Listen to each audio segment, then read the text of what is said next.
हमको ले जाकर अंदर कुर्सी में बांध के, हाथ पैर बांध के कुर्सी में टांग के और मुंह पे कपड़ा ऐसे लपेट के ऐसे मुंह पे कपड़ा लपेट के ऊपर से पानी डाले, 2 बाल्टी पानी। अब जब उसमें आदमी सांस नहीं ले पाएगा या नहीं चिल्ला पाएगा तो क्या करेगा, मरेगा नहीं वो।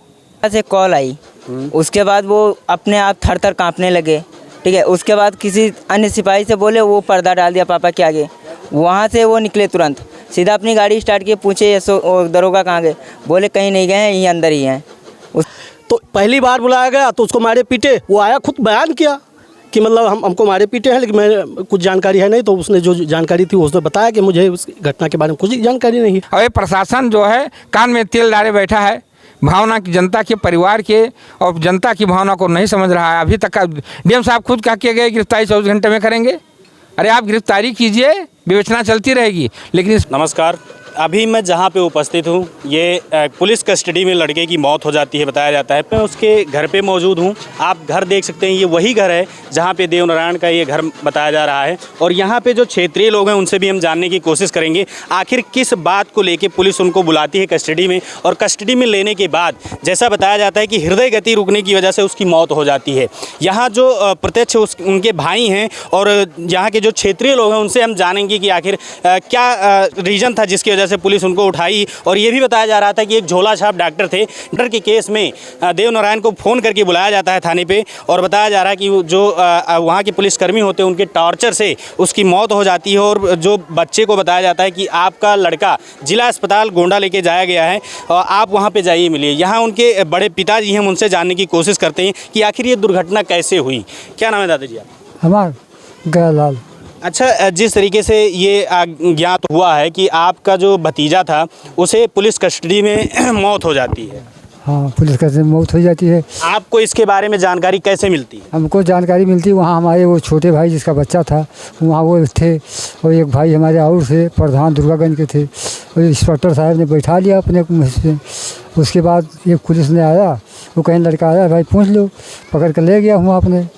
और थोड़ा देर बाद ये लोगों ने पूछा कि लड़का कहाँ, वो अपनी पूछताछ नहीं कर पाए। इतना इंस्पेक्टर साहब उसके बाहर निकलिए, पर्दा उसका जो लगा रहा उसका पर्दा ही चाहिए। अच्छा, लड़के को पहले थाने में बुलाया गया, उसके बाद जो पुलिस वाले थे वो लड़के को अपने अंडर में ले लिए। हाँ, अपने उसके बाद पीछे रूम में ले गए। रूम में ले गए। उसके बाद पूछताछ भाई लोग हमारे भाई साहब ने किया, तो उसने इंस्पेक्टर साहब कहने आप उसकी आपके लड़के की तबीयत ख़राब हो गई, आप लोग जाइए गोंडा। अच्छा, तो जब यहाँ से लड़का गया था तो उसकी तबीयत पहले से ख़राब थी? कुछ नहीं, बहुत निरोग लड़का था मेरा, कोई रोग नहीं था उसके। कोई रोग नहीं था, वो एकदम नॉर्मल यहाँ से गया था। गया, नहाए धोए के बिल्कुल फिट हो के तब गया है। हाँ, आदमी तैयारी कर रहा है। चलिए, क्या नाम है भैया आपका? मेरा अयोध्या प्रसाद नाम है। आपको ज्ञात होगा आपके क्षेत्र की, आपके घर का लड़के का जो पुलिस कस्टडी में मौत हो जाती है, उसका कारण बताया जाता है हृदय गति रुकने की वजह से। अरे भाई, जब मरबो पिटबो करंट लगेबो पानी मुँह डरबो तो और का हो हमारा भाई। अच्छा, जब आप लोगों को बॉडी मिलती है तो बॉडी काली पड़ जाती है? ऐसा है सब, ऐसे हाथ उसका टेढ़ा होगा, उसके सीधा सीधा करंट लगाया गया है। अच्छा, करंट लगाया गया है, जबकि पोस्टमार्टम रिपोर्ट में बताया गया उसकी हृदय गति रुकने से। बताओ थे सब ना, फर्जी बता रहे हैं भाई। अच्छा, ये घटना कितने बजे होती है? ये घटना 4 बजे की घटना है, शाम को 4 बजे। अच्छा, बताया जा रहा है कि जब लड़के को लेके यहाँ से जाते हैं या फ़ोन करके बुलाया जाता है तो उसके पिताजी और एक कोई रिश्तेदार उसके साथ में जाते हैं। हाँ, उनके रिश्तेदार भी साथ में थे, उनके पिता भी साथ में थे। बैठे बैठे वहीं सब कांड हो गया, बैठे बैठे वहाँ हो गया ये सब। अच्छा, ये भी बताया जा रहा है कि जब लड़के को बताया जाता है कि उसकी तबीयत ख़राब हो गई पुलिसकर्मी के द्वारा, तो गोंडा जब जिला अस्पताल उसके पिताजी जाते हैं तो बताया जा रहा है कि 3 घंटे तक उनको कोई जानकारी नहीं मिलती है। सही है, सब लुकवाए रहे लाशिया भाई।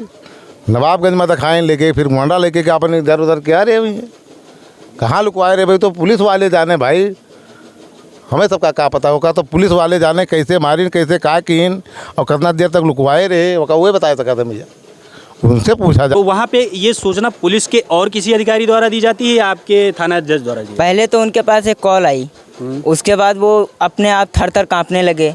ठीक है, उसके बाद किसी अन्य सिपाही से बोले, वो पर्दा डाल दिया पापा के आगे। वहाँ से वो निकले तुरंत, सीधा अपनी गाड़ी स्टार्ट की, पूछे दरोगा कहाँ गए, बोले कहीं नहीं गए हैं, यहीं अंदर ही हैं। उसके बाद में कुछ नहीं पता चला। तो उसके बाद थोड़ी देर बाद कोई सिपाही आया, बोला आपके बेटे की तबीयत ज़्यादा ख़राब है, उसे हॉस्पिटल ले जाएगा। उसके बाद वहाँ सब लोग को पता चला, वो गए। उसके बाद वहाँ 2-3 घंटे इधर उधर घुमाते फिरे, बॉडी ही नहीं मिल रही थी। जब बॉडी मिली, रात में 2-3 बार टॉर्चर करके उन लोग से छीनना चाहे। अच्छा, बॉडी को आप लोग छीनने का प्रयास किए? हम लोग नहीं, हम लोग के कस्टडी से वो लोग छीन रहे थे। अच्छा, वो लोग छीन रहे थे कि आप लोगों को देखने का मौका ना हाँ, दिया? बॉडी नहीं दे रहे थे। हाँ 2-3 बार प्रयास किए, रात में ही बोले पोस्टमार्टम होगा। हाँ। अच्छा, ये भी बताया जा रहा है कि जो आपके भाई हैं बड़े, उन्होंने कहा है कि इसकी सीबीआई जांच होनी चाहिए। तो होनी चाहिए, क्योंकि इसमें किसी भी तरह मुलजिम को हाजिर किया जाए। अच्छा, अभी उन पुलिसकर्मियों को खोजा नहीं जा सका है? कुछ नहीं हुआ है, 24 घंटे का मोहलत लिए थे। अच्छा, आपको आश्वासन दिया था कि 24 घंटे में जो अपराधी पुलिस हैं उन्हें 302 के तहत धाराएं लगाई गई हैं, उनको सस्पेंड कर दिया गया है और साथ ही साथ उन्हें गिरफ्तार करने का आश्वासन दिया गया था। SP DO जो हैं अजय तोमर हैं, उन्होंने मेरे को कांटेक्ट नंबर दिया, बोला 24 घंटे के अंदर मैं अरेस्ट कर लूँगा। उन्हें अरेस्ट नहीं किए। हमने कल सुबह कॉल किया, कह रहे हैं हम उसी काम में लगे हैं। हमने कहा आपका काम पूरा हो गया ना, 24 घंटे लिए थे आप। उसके बाद मेरा कॉल नहीं रिसीव किए। अच्छा, ये भी बताया जा रहा है कि आप मौके पे नहीं उपस्थित थे थाने में, आपको ये जानकारी कैसे मिलती है? हमारे घर वालों ने दिया। आपके पिताजी कॉल करके बताते? जी। तो आप पहले वहाँ जाते हैं जिला अस्पताल या थाने पे पहुँचते? मैं सीधा जिला हॉस्पिटल गया, वहाँ जब बॉडी नहीं मिल रही थी तो हम लोगों ने खोज किया, फिर भी नहीं मिला। तब लोगों ने कहा यहीं गेट पे रहो, गेट से कहीं अन्य जगह से थोड़ी ना ले जाएंगे। नवाबगंज थाने से और गोंडा जिला अस्पताल की जो दूरी है 30 किलोमीटर। 3 घंटे से ज़्यादा लग गए। हम लोग गेट पे कम से कम 3 घंटे बैठे थे। तो आप क्या चाहते हैं? हम न्याय चाहते हैं, और क्या चाहेंगे। बताया कि जिस तरीके से सिविल पुलिस पे अब हमें भरोसा नहीं रहा है, यहाँ के जो भी सिविल लोग हैं, अधिकारी लोग हैं, उन पे भी भरोसा नहीं है। ये जो देवनारायण बताया जा रहा है, उनकी डेथ हुई है, उनको पोस्टमार्टम को लेकर कहा गया है कि हम सेना अस्पताल में उनकी बिल्कुल कराई जाए। हमें ये न्याय चाहिए, बिल्कुल उनकी दोबारा पोस्टमार्टम रिपोर्ट होनी चाहिए। चलिए, हम कुछ क्षेत्रीय लोगों से भी जानने की कोशिश करेंगे कि आखिर इस पे पुलिस की जो दिखाया गया है कि पुलिस की लापरवाही की वजह से लड़के की मौत हो जाती है। सरासर लापरवाही है साहब। ऐसा है कि एक तहरीर पे हर व्यक्ति अगर किसी के ऊपर कुछ होता है तो पुलिस के कहने पर अपने घर का परिवार या गांव का लड़का कोई भी लेकर जाकर के सौंप देता है पूछताछ के लिए। तो इसका मतलब ये थोड़ी ना है कि उधर से हम लाश लेकर आए हैं। ये तो बहुत बड़ी निंदनीय घटना है, इसको तो बर्दाश्त से बाहर है, लेकिन क्या किया जाए।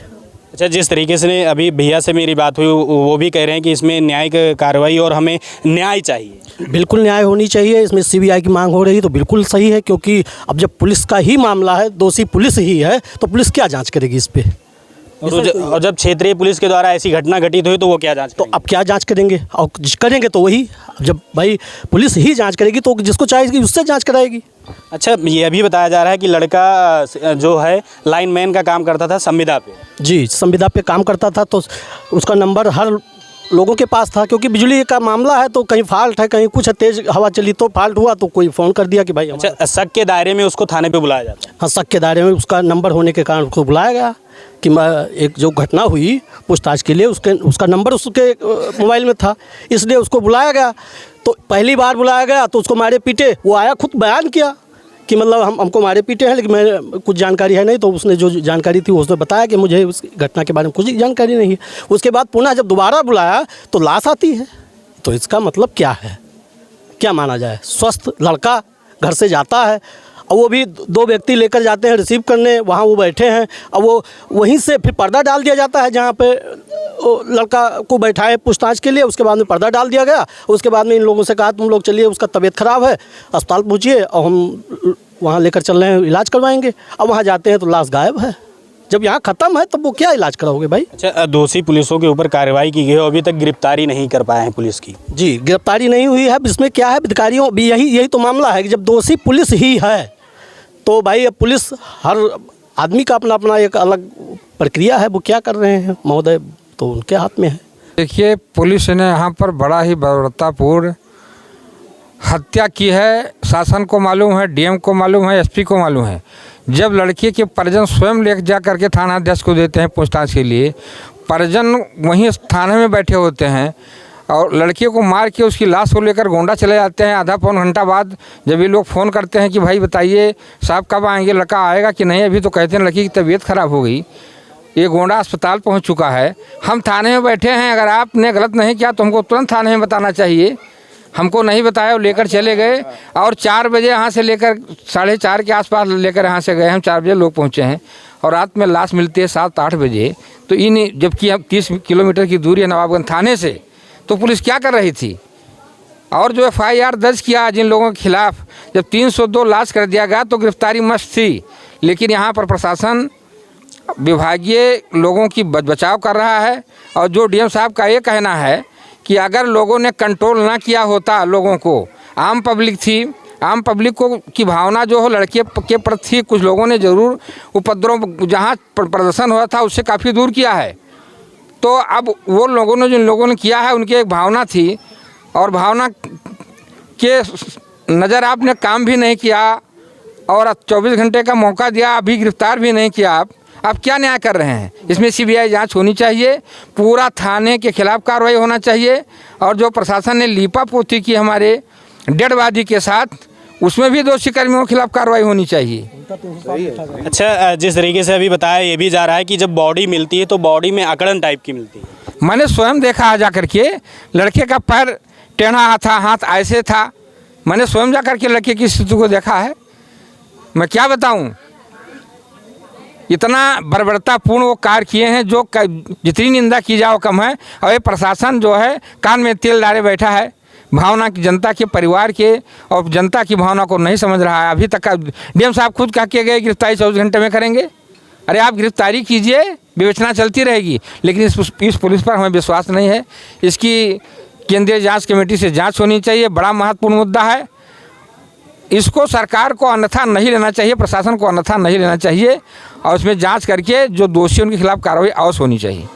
देख सकते हैं कि मैं अभी उसी घर पे खड़ा हूं जहां पे देवनारायण का ये घर है और आप देख सकते हैं इतने ग्रामीण लोग, आज 2 दिन ये घटना हुए हो गई है, लेकिन तादाद में यहाँ लोग आते हैं और आश्वासन देते हैं घर वालों की स्थिति जो है बुरी हाल हो चुकी है रो रो के। लेकिन कहीं ना कहीं ये क्वेश्चन मार्क पुलिस के विभाग पे लग रहा है और हमारे जो अधिकारीगण हैं उन पर भी क्वेश्चन मार्क लगाया जा रहा है कि आपने जब आश्वासन दिया था कि 24 घंटे में हम कार्रवाई करेंगे, तो अभी आप क्यों नींद में सोए हुए हैं? क्यों आप नहीं जग रहे हैं, उनकी कार्रवाई कर रहे हैं? यहाँ के लोगों का कहना है कि इसमें CBI जांच होनी चाहिए। जो देवनारायण होते हैं, उनके भाई जो फौज में, उनका भी यह कहना है कि इसमें अगर जांच CBI की होती है तो हम उस CBI जांच से संतुष्ट होंगे और अभी जो उनकी डेड बॉडी है उसका पोस्टमार्टम हम अपने सेना अस्पताल में करवाएंगे। उम्मीद करेंगे कि ऐसी घटना हमारे क्षेत्र में ना हो। जब पुलिस ही, जिसे रक्षक बनाया गया वही भक्षक बन जाती है, तो जो आम जनता वो क्या भरोसा करेगी कि आप हमारा न्याय करेंगे? इसलिए इस पे जो अधिकारी, उच्चतम अधिकारी हैं और हमारे झोला छाप डॉक्टर के चक्कर में इनको बुलाया जाता है देवनारायण को। वो उनके जो दामाद बताए जा रहे हैं, आपके दामाद थे ना? हमारे दामाद थे। आज कैसे उनकी दुर्घटना होती है? उनको मैंने देखा नहीं कैसे दुर्घटना भाई, माँ डाला गया, नट्टी काट के। आपके दामाद का गला काट दिया? गला काट दिया गया। हाँ। अच्छा, हाँ। तो उसी की पूछताछ में इनको बुलाया जाता है? हाँ, उसी पूछताछ में बुलाए हैं। नंबर पाए, कैसे बुलाएं, क्या क्या पुलिस वाले किए, हम सब तो यही नहीं जाने कि किस लिए बुलाए हैं। वो पुलिस के संज्ञान में जब आया होगा तो उन्होंने शक के दायरे में लेके देवनारायण को बुलाया? हाँ, बुलाए। अच्छा, अभी तक जो आपके दामाद थे उसमें कुछ पुलिस ने कार्रवाई की? अभी कुछ नहीं की, कोनो सूचना नहीं कर रही है। कोई सूचना नहीं। उसके बारे में आपको कोई सूचित भी या कोई अभी तक आवश्यक कार्रवाई आपको कुछ भी करते हुए नहीं दिख रही? अभी कुछ नहीं करी। देख सकते हैं यहाँ दोनों के दोनों मामले में कहीं ना कहीं पुलिस एकदम सुस्त नजर आ रही है। अब आप उम्मीद करिए कि जब सुरक्षा कहा जाता है कि पुलिस न्यायप्रिय होती है, अधिकारी न्यायप्रिय होते हैं, और जब यही अधिकारियों पे ही क्वेश्चन मार्क लग रहा है, तो उम्मीद हम कैसे जताएं कि इन जनता के जितने भी यहाँ लोग उपस्थित हैं और जो हमारे उत्तर प्रदेश की में सुरक्षा व्यवस्था को लेकर हमेशा इसकी कानून व्यवस्था को अलग अलग राज्यों में इनको मॉडल के रूप में अपनाया जा रहा है। अगर इस तरीके से गोंडा की जिला की पुलिस की व्यवस्था है तो उम्मीद कर सकते हैं आप आगे व्यवस्थाएं कैसी होंगी। नारायण से पहले इनको कस्टडी में बुलाया जाता है, इनसे पूछताछ की जाती है। हम प्रत्यक्षदर्शी जो हैं इनसे पूछताछ किस मामले में की जाती है हम इनसे जानने की कोशिश करते हैं। क्या नाम है भैया आपका? सुड्डू चौहान। अच्छा, जैसा बताया जा रहा है कि आपको झोला छाप डॉक्टर के सिलसिले में आपको भी कस्टडी में बुलाया जाता है, आपसे भी पूछताछ की जाती है। पुलिस पहले क्या पूछती है आपसे? पूछती है ये कैसे मर्डर हुआ, किसने किया, क्यों किया। हम कहें हमको नहीं मालूम है। जब हम नहीं जानते हम क्या बता सकते हैं। अच्छा, जो झोला छाप डॉक्टर थे उनसे आपका आना जाना था? आना जाना ज़्यादा नहीं, उनका मकान मैं बना रहा था। मैं मिस्त्री हूँ। आप मिस्त्री हैं? जी, मैं मिस्त्री हूँ, तो उनका मकान मैं बना रहा था। तो जब रात में घटना हुई थी उनकी, तो हमने फ़ोन किया उनके पास, तो मोबाइल स्विच ऑफ थी। उसी के धारा पे हमको पकड़ के ले गए लोग। अच्छा, कॉल डायल में आपका भी नंबर शो किया होगा, उसी के शक के दायरे में आपको भी बुलाया गया? जी। तो वहाँ ले जाके उस दिन तो टॉर्चर करके छोड़ दिए, मार और के पूछताछ के। उसके लिए मतलब पूछताछ के बजाय आपको मारना पीटना शुरू कर दिया? हाँ, 48 घंटे रखे थे जेल में। 48 घंटे के बाद छोड़े तो 3 दिन तो जाके वहाँ हाजिरी दिए। चौथे दिन फिर बुलाए हमको कि जब फ़ोन किए कि आ जाओ साहब ने बुलाया है, तो हमने 11 बज के कुछ मिनट पे वहाँ पहुँच गए। 2 बजे के आसपास हमको ले जाकर अंदर कुर्सी में बांध के, हाथ पैर बांध के कुर्सी में टांग के और मुंह पे कपड़ा ऐसे लपेट के ऐसे मुंह पे कपड़ा लपेट के ऊपर से पानी डाले, 2 बाल्टी पानी। अब जब उसमें आदमी सांस नहीं ले पाएगा या नहीं चिल्ला पाएगा तो क्या करेगा, मरेगा नहीं वो। तो उसके बाद हमको ये देखिए चोट लगा, यहाँ चोट लगा है। करीब से दिखाया जाए कि जिस तरीके से टॉर्चर किया जाए, चोट के जो धब्बे वो भी आप हाथ पे देख सकते हैं इनके, और जिस तरीके से इनको बांधा गया था, बता रहे हैं कि हमारे कपड़े में सूजा हुआ है, घुटना भी सूजा हुआ है। आप इनकी स्थिति देख सकते हैं कि ये बताते बताते जिस तरीके से इनको टार्चर किया गया है कि इनके शरीर में कपकपी आप देख सकते हैं, इनके हाथ पैर अभी कांप रहे हैं और बताने में इनको ढेर सारी तकलीफ हो रही है। और भी बातें बताई किस तरीके से आपको टॉर्चर किया जाता है, फिर देवनारायण को बुलाया जाता है। हाँ, जब हमको टॉर्चर करके लेटा देते हैं तो बाद में हाथ पैर खोल के तो उसके बाद हमको सीधा करते हैं। सीधा करने के बाद तो हमको ले आकर रिमांड रूम में डालते हैं, समोसा खिलाते हैं, उसके बाद दवा खिलाते हैं, उसके बाद देवनारायण को बुलाते हैं अंदर।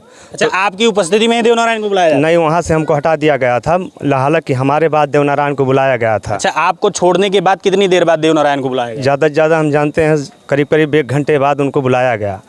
तो वो गए वहाँ, जब वहाँ कुछ हुआ तो हल्ला हुआ, तो जब हम सुने कि बेहोश हो गए तो हम कहे नहीं बेहोश नहीं, वो ख़त्म हो गए हैं। इस तरीके से मार पड़ती है तो इसका मतलब वो ख़त्म हो गए हैं। तो वहाँ से चुपके से लेकर भगे वहाँ से वो लोग, वहाँ से। अच्छा, पुलिस आपको बुलाती है या पुलिस आपको गिरफ्तार करने आती है? नहीं, बुलाई हमको फ़ोन करके, तब हम गए थे वहाँ। अच्छा, वहाँ पे जाने के बाद सबसे पहले आपकी बीट आपके साथ करता है? वो वहाँ पे जो 7 लोग आए थे गोंडा से सिविल ड्रेस में, उन्हीं लोगों ने ये काम किया है।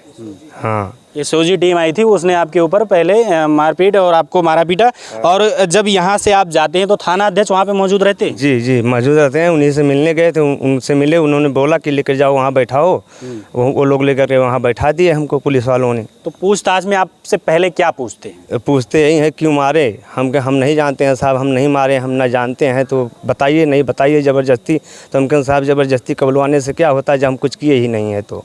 लेकिन वो लोग ज़बरदस्ती कबलवाने में लगे रहते हैं। अच्छा, उसके बाद फिर देवनारायण को बुलाया जाता है, जिस तरीके से आपको को भी दिया जाता है? जी जी, वैसे किया गया। तब देवनारायण मौके पे ही दम तोड़ दिया था, लेकिन वो लोग छुपाने के लिए कहे कि बेहोश हो गया है, इसलिए उसको लेकर भगे वहाँ से। अच्छा, आपको किस दिन बुलाया जाता है? उसी दिन, जिस दिन 14 तारीख को 2 बजे हत्या होती है। हाँ जी, जब हत्या हुई उसके पहले हमको मारे पीटे थे वो लोग, टॉर्चर पहले हमको किए थे, उसके बाद देवनारायण को किए हैं। देख सकते हैं चश्मदीद गवाह हैं जिनसे पुलिस पहले इनको कस्टडी में लेती है, इनसे पूछताछ करती है, इनको बुलाती है। और आप ये देख सकते हैं कि इस तरीके से इनके बॉडी पे अभी भी जो पुलिस के द्वारा टॉर्चर किया जाता है, चोट के निशान आप देख सकते हो और इनकी स्थिति देख सकते हैं कि बताते हुए भी इनके पैर हाथ कांप रहे हैं। क्या नाम है भैया आप? पन्ना लाल। आपको भी बताया जा रहा है पुलिस बुलाती है? हाँ सर, बुला दिया है। घर पे आए, पापा से बोले, नंबर लिए। हम अयोध्या में वहाँ गुप्तार घाट काम कर रहे थे, सरिये का। आप किस चीज़ का काम करते हैं? सरिये वगैरह? सरिये का काम बनाई कर रहे थे। अच्छा। वहाँ से आए तो हम घर पे भी नहीं, सीधा चले गए। हमसे बोले कि गोंडा से अधिकारी हैं, तुमसे पूछताछ करना। हम सीधा वहाँ गए।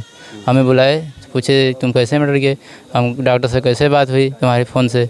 तो हमने बोला कि सर हमें हार्ट अटैक, बीपी और का मरीज़ हूँ, इसीलिए हमारे से दवा के लिए बात हुई है। अच्छा, आप हार्ट अटैक के मरीज हैं तो उनसे दवा लेते रहते हैं? दवा की झोला छाप डॉक्टर से आपको हार्ट अटैक की दवा लेने की क्या आवश्यकता पड़ेगी? जैसे अब कभी कदार ना मौका हो बाज़ार जाने, कहीं दूरी बाय, तो जल्दी में यहाँ से लिया करते थे, जैसे पड़ोस में है इसीलिए। करीब है आपके, तो पहले आप इन्हीं से दवा ले लेते थे? अच्छा। उसके बाद हमें उधर घुमा के ला करके अंदर बैठा दिया, उससे मुझे कुछ नहीं पूछा। अच्छा, थाने में आपको बैठा दिया, आपसे कोई पूछताछ नहीं की? कुछ नहीं। और कितनी देर बाद आपको छोड़ दिया जाता है? कल 8 बजे के बाद, लमसम में 7-8 बजे। कितने घंटे आपको थाने में रखा जाता है? 4-5 घंटे। 4-5 घंटे आपसे पूछताछ की जाती है। और आप जब बता देते हैं कि मैं हार्ट का मरीज हूँ तो आप पहले पूछे, इतने बोलने के बाद मुझे कोई कुछ नहीं की बोले। यानी आप झोला छाप जो डॉक्टर थे उनके सिलसिले में इनको भी बुलाया जाता है, इनसे भी पूछताछ की जाती है और इनसे भी पूछा जाता है। तो ये बताते हैं कि आप कैसे उन डॉक्टर को जानते हैं और उनके पास कैसे आपने कॉल किया। तो ये बताते हैं कि हम उनके पास इलाज कराने जाते थे और हार्ट पेशेंट ये हैं, उसी सिलसिले में इनको भी बुलाया जाता है। और अभी आपने देखा जो भैया खड़े थे उनको करने के बाद बताया जा रहा है कि देवनारायण यादव को भी बुलाया जाता है, उनके साथ भी उनका कहना है कि इसी तरीके से टॉर्चर किया गया होगा। और उन्हें ये भी आशंका, ये क्षेत्रीय लोग बता रहे हैं कि उन्हें करंट भी लगाया गया होगा। इस घंटे का आश्वासन देने के बाद भी अभी कोई कार्रवाई नहीं हुई है। ग्रामीण लोग यहाँ पे आ रहे हैं और नाराजगी व्यक्त कर रहे हैं कि पुलिस प्रशासन कहीं ना कहीं सुस्त नजर आ रही है। मिलते हैं आपको अगली न्यूज़ रिपोर्टिंग के साथ। मैं राज, तब तक के लिए जय हिंद, जय भारत।